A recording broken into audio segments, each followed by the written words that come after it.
Hi, I'm Coach Landry, and the topic is principles for setting a date. So we're going to talk a little bit about how you set a date, maybe when you should set a date, and when you kind of, your first goosebumps that you have and the things that make you nervous before you go on the date and ways to kind of gauge what you should actually be doing. So number one is when you're trying to establish a date with somebody is ask about schedules. Find out when they're free and see how it matches up with yours. Right? What you don't want to do is come on too strong and say 7 o'clock Tuesday, see you there. That's not comfortable for somebody. It's not respectful that you haven't taken time to know their schedule as well. So I would go about it somewhere in the range of what's your Monday through Wednesday look like?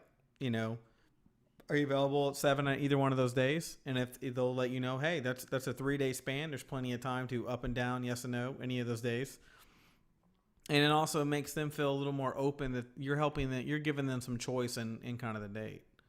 Now, what you don't want to do is you don't want to come on too strong in the sense of as soon as they say something, go back and forth and teeter with the time. Just kind of decide in general what kind of time really works for you. 7 o'clock is approachable. It's pretty average for most people. So it'll be a pretty good deal. Number two is when you're setting the date, keep it casual. You want to do something like coffee, maybe quick drinks for 30, 45 minutes. You do not want to create a date dinner or a movie dinner. Those are the worst type of dates. There's too much commitment, too much pressure, and in a movie date, there's not enough communication. The whole point of a date is to conversate and talk and converse with each other to the point where you're learning something, right? So don't be doing that. Number two, don't be investing in setting up a date with someone whose interest level seems low. It's a waste of your time when there are people out there who are perfectly happy to spend time with you. Why would you want to spend time with someone whose interest level seems low? Absolutely is a waste of your time. Which leads us into number three. Avoid wishy-washy people. They're dramatic, they're draining, and they're a waste of your time. Give them 2 invites. If they're unsure, hey, let me know when your schedule works out. And that's it. Because you've spent enough time investing in trying to work something out. If they don't respect your time enough to give you, a time and date that works for them and be able to stick to it, they're draining, they're dramatic, and guess what? If they don't respect your time now, how do you think they're going to be once they're with you? They're going to be the type that, oh, I know I said I was going to be there at this time, but sorry, I arrived an hour later. No big deal, right? You don't want to start off with people like that. They literally don't get it. They take too much time to catch up, and there'll be too many lectures in between. Move on. Save yourself the trouble. Number 4, once you set the date, no reconfirming. It's weak. It shows unsureness. And if someone isn't sure, let them know you're canceling and to let you know when they are sure. Goes right back into what I was saying about avoid people who are wishy and washy.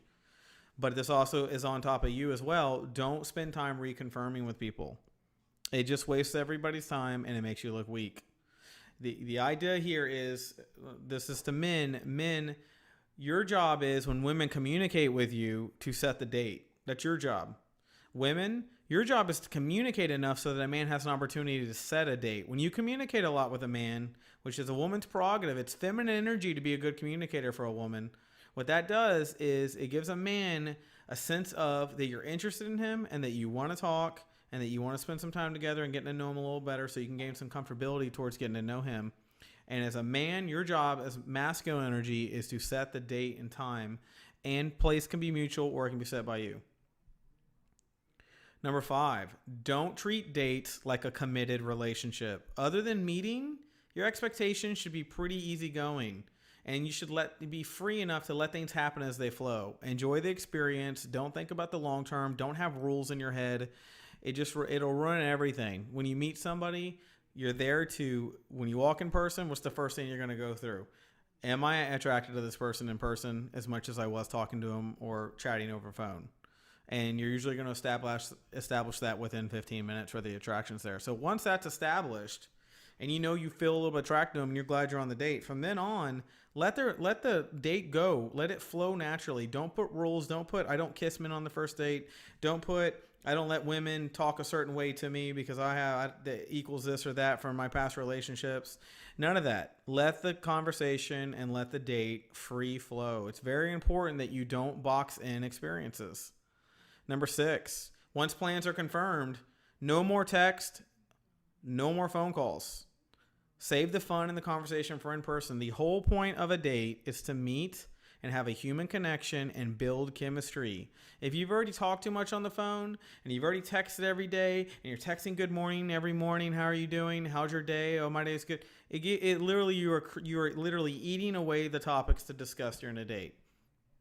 1 to 2 texts and maybe 1 phone call over the course of a week is all you should be sharing. After you have your first date, communication can pick up a little bit. But before your first date, what happens is when people have phone calls and texts, they build up an idea of a person before they've met them in person to see their tone and see physically if they're attracted to them and things like that. You've got to give the date a chance to thrive by not having too much information too soon so that you can learn to have chemistry and build with somebody. So I hope that helps you guys and ladies out there on setting up a date and things to do and things to avoid. So if you'd like to book a personal session, contact me via the email below. And if you found this information helpful, show your appreciation by clicking on the PayPal donation button, and I will talk to you soon.